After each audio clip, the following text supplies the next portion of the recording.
Hello everyone and welcome to the Gratitude List, where I'm still joined by Alison Spittle after our epic chat. So we're going to talk about gratitude, and we ended, you ended our discussion crying, but also talking about how you really like the person you were. You still are that person. Yes. But yeah. You're fond of you when you weighed more, which is a form of like gratitude. It's a very lived sense of gratitude in that you're not like, I'm so glad I've lost weight now because I feel better about myself. Yeah. It's like, I've always been myself. Yeah. It's weird how I didn't realize that I didn't hate myself until I started losing weight, because I presumed I must have because I should, but I didn't think about it. So there's this weird thing of it's this, because I didn't feel like when I got smaller, I wasn't like, oh, thank God. But I was like, oh, great, because I am paying money for these injections. Yeah. And I don't want to get sick again. But even though that will not prevent, but whatever. But yeah, I'm thankful. Yeah, I'm writing stuff at the moment about my life, and I'm like, I've been through quite a lot of shit, but I do like my life. I am happy generally all the time. I don't know why I am. I just enjoy. I enjoy what I enjoy, and I try and do as much of what I enjoy as possible, even though it's difficult. I'm living a nice life. I'm a comedian. It's great to be able to pursue this and live in a world where I can do that. And I'm very lucky that when I moved to Dublin, rent was quite cheap, and I could be on a dole and live in a little box room and mess about with my mates and try and do comedy. I'm so thankful for that. So what would be the first thing on your gratitude list? The first thing on my gratitude list, it is being a comedian. I know, it's so silly. That's nice. Yeah, I do love it.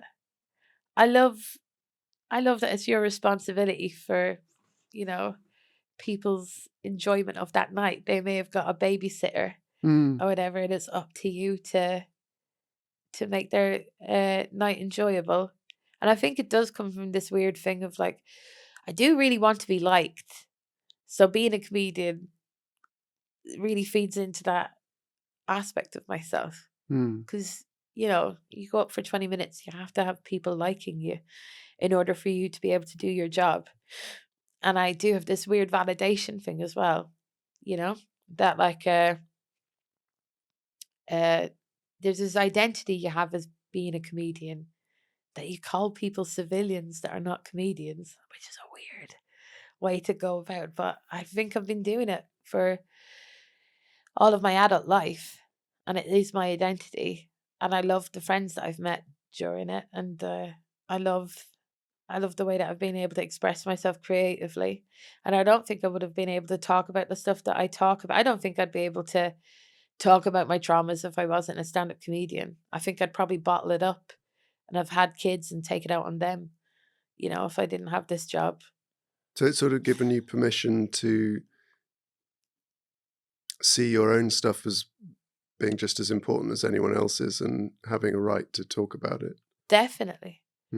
Definitely. I think that's probably what I was trying to say earlier, was this sense of power. It's the weird thing of you are on stage, so people have come to see you, so I am allowed to talk to them about anything that I like because they've come to see me. So I've put down it's on my terms that they're listening to me, which sounds so egotistical and it is the wrong reasons to want to do comedy. No, but I just feel so powerless elsewhere that I have a similar experience, but I think you have had much more, for lots of reasons, not just your weight, but your your gender, your upbringing. I find the world outside of stand-up scary and difficult to control and stressful. But your interactions with other people have often been very, very negative. Yeah. And that happens repeatedly. Yeah. So to be in a place where you control the terms of engagement is very empowering. Whereas for me, it's just like, I've always been a straight white guy. So it's kind of an extension of that. Yeah. Really. Yeah, that's true. I wonder, like, there is this weird thing of like, sometimes I go like, why do I have like such negative interactions with strangers? Like, why is being on the train weird? Like, remember once I was on the train and like these young lads threw chewing gum in my hair, and I came home to my boyfriend at the time and I had to be like, it's happened again, and it's like I think it is maybe people sense that I really want to be liked, or there's a sense of weakness in me or something like and sorry, that's a bit dark, but like there is a part of me that like thinks to myself, like, why maybe I come off like a victim or something. I'm trying not to. No, but I mean, when I'm on a train, Yeah. people don't call me a fat cunt, and people don't throw chewing gum in my hair. Yeah. And even I get like a high out of the control of a stand-up show that I'm doing. Good. So, I get a massive high. I get a massive, massive high. The first time I did stand-up comedy, and it was better than any drug I've ever taken in my life. It was just something that I will constantly chase now for the rest of my life, and it's this adrenaline thing. So what's the second thing on your list? Podcasting. Is it really? It really is. I used to work in radio. Uh-huh. And like, I remember, so I was really into This American Life, the Adam and Joe show. Like this is 18 years ago or something like that, like when I was just in college. And like, and there weren't that many podcasts then. There was literally 3. Yeah. There was Mark Maron as well, and that was it. But I was into all of them, the Holy Trinity. And I remember being in the office and I was telling my workmates in the radio station about podcasting. And one of my workmates went, "Oh, that's just for losers who can't get jobs in radio. Why would you be interested in that?" But I was interested in it because it was niche. And I worked in commercial radio at the time. And by virtue of being, like, it's strange to me. I think podcasting is like, feels like my life in a way that like, so like I'm fully involved in mainstream society, but I'm a little bit weird. But I can amalgamate, I can have a conversation with my aunts who are normal, or my neighbors who are normal, but I'm a bit weird. And I've always been known as an eccentric who would wear mad tights, but like, she's our mad person. Don't start with her. It's all good. And then like podcasting to me felt like the way it felt like when I listened to the Smiths at the time or something. It was like, oh, this is specifically for me, and this is a thing that I like. And it's not my favorite commercial radio was like phone-ins where you'd get weird people ringing in. And with podcasting, it kind of like was, not only was it just a general phone-in show, but it was a more weirder kind of phone-in show. Or whatever, it'd be someone's thoughts, an individual's thoughts, 2 people that talk to each other, but like it's an incredible medium. And I started my own podcast years and years ago. Like, I was in the top 10 Irish podcasts because there was only 10 podcasts. You're in for 10 Irish podcasts. Exactly. Yeah, exactly. And and then I look back at because Spotify for some reason could show you how many listeners he had, and I look back at it, so little, so little. But I loved doing it, and I loved listening to it, and I loved being involved in the early days and just going, oh, this is for the weirdos. Now it's all filmed, and and it's not for the weirdos. It's for people who made in Chelsea or what. Which, no beef with them, they're great, but like it's this. And I do like that, like, more people are listening to podcasts, and like normal people, like Ant and Dec have their own podcast, and it was always going to happen. It was always going to happen. Yeah. I haven't listened to it yet, but I'd love to listen to it. Like, if there is, but the podcast will hope maybe like let's say. I don't know what the Ant and Dec podcast is like. I should listen to it. I'm sure maybe they're going to have space where they're going to talk about maybe Ant's drink and driving incident or something. I don't know. But that's like podcasting is a space where they could talk about that. Yeah. They're not going to be able to talk about it on Saturday Night Takeaway. They're not going to do a little segment go, right, Aunt, let's talk about this. Mm. It's not going to be, or whatever. Doesn't have to be like that. But that's the great thing about podcasting. Yeah. Is that it can be two mates having a chat or a show about architecture. Like I only got interested in architecture because there was a podcast called 99% Invisible. And I only listened to that because I'd ran out of podcasts to listen to 12 years ago. And I thought, I'll give this a go. And yeah, I think that's what I love, is like just an expression of your interests. Great stuff. What's number 3? Number 3 is the bands of Simon Fuller. So Simon Fuller is this manager who's evil. He looked after the Spice Girls and S Club 7, and I have this massive, massive interest in. It's because I was a child then, but late 90s pop, early 2000s pop, and I think it's because there is a space for class. Like, so if you're a boy and you're working class, if you're good at football, you might become a millionaire, and that's great. If you're a girl and you're working class, maybe you could join a girl band or be on Page 3 or whatever at the time. Now I find pop, well, it's because I'm older as well. Like, I'm not going to pretend that it's because I've got older, but I'm going to say it's because there's less chance for class movement, and like like some of the biggest pop stars that we have are children of other pop stars, or like Taylor Swift is amazing, but Taylor Swift's parents were bankers, and it's strange how she was 15 and able to be in Nashville and pursue songwriting. And it's like she wouldn't have been able to do that if she didn't have rich parents, and good for her. I'm not saying it but when I was growing up, I saw music and pop music and the arts as a way for class mobility that I don't see now.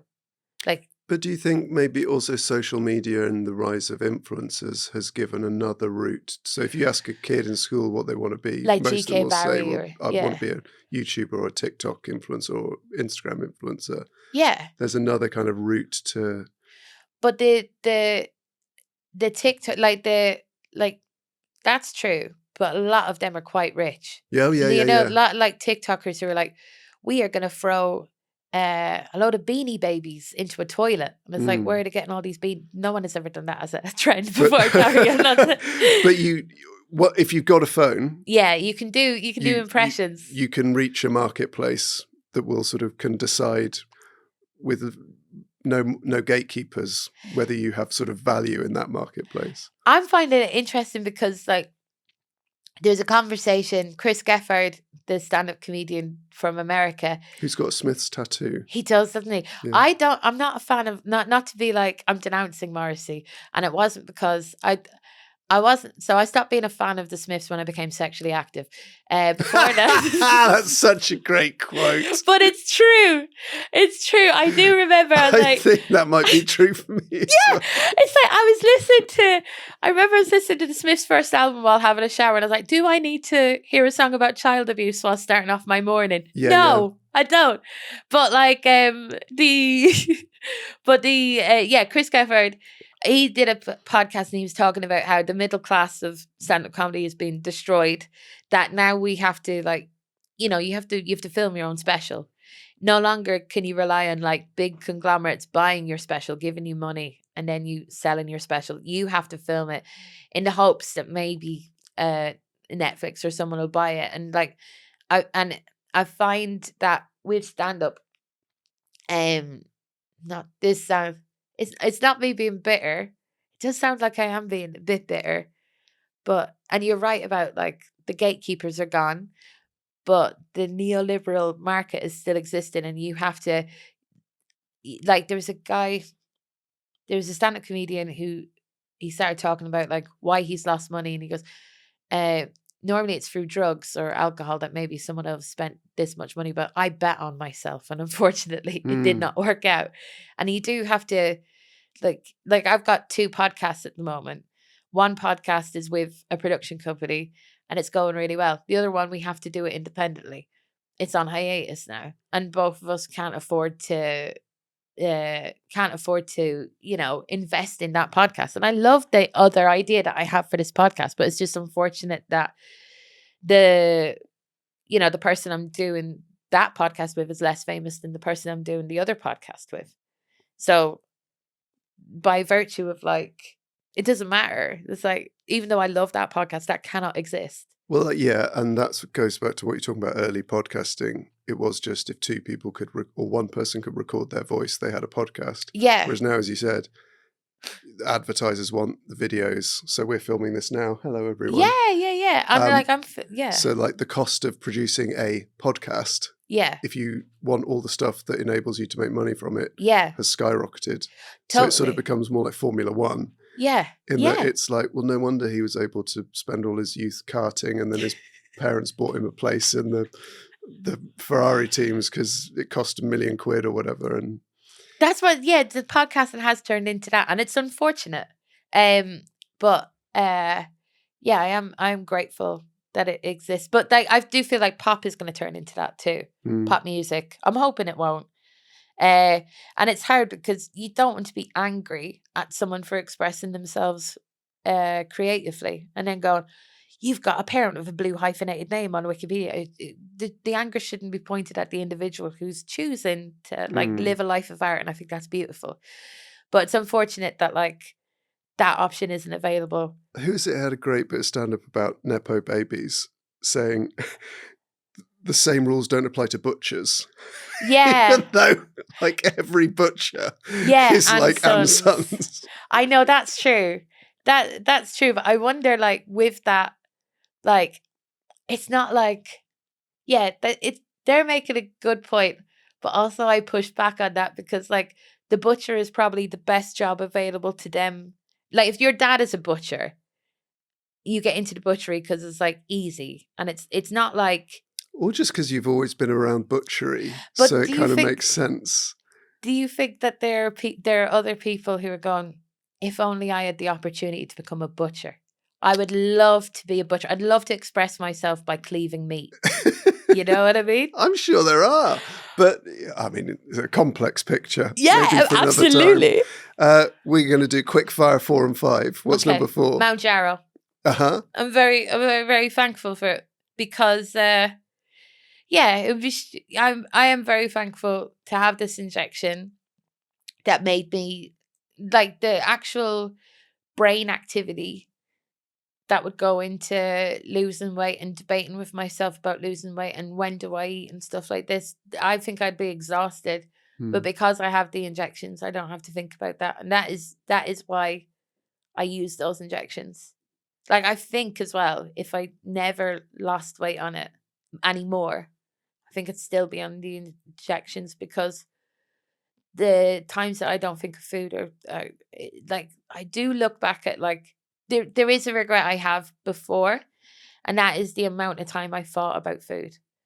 Because now that I don't, and I see how much time I have, that's incredible. I don't think that's denouncing myself as being fat. It's very hard to talk about stuff where, you know, there are 3 things about being less fat that like I see as an advantage, and that's like being able to move around a lot freer and easier. And I didn't notice that before because I didn't want to move around a lot. Now I do. That's easier. They're not thinking about food. That's easier.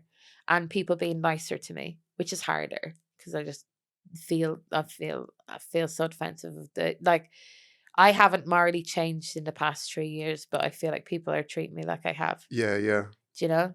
Like in fact, I probably was nicer. Well, that's the thing. It's like you're being treated as if you used to be an asshole, and now you're being really kind. Yeah. And they're like, "Gosh, you notice that Alison's just really changed, and I'm so pleased for it." It's like, no, I was always me. Yeah, she's really turned her life around. Yeah. And what's the last thing on your list? Pointless. The TV show Pointless. Yeah, you're a big fan of Pointless, aren't you? I love Pointless so much, and it's funny because like, I'm doing this podcast with Fern and she calls out the rest as entertainment a bit because she just expresses her feelings freely. And I'm like, please, I will not. I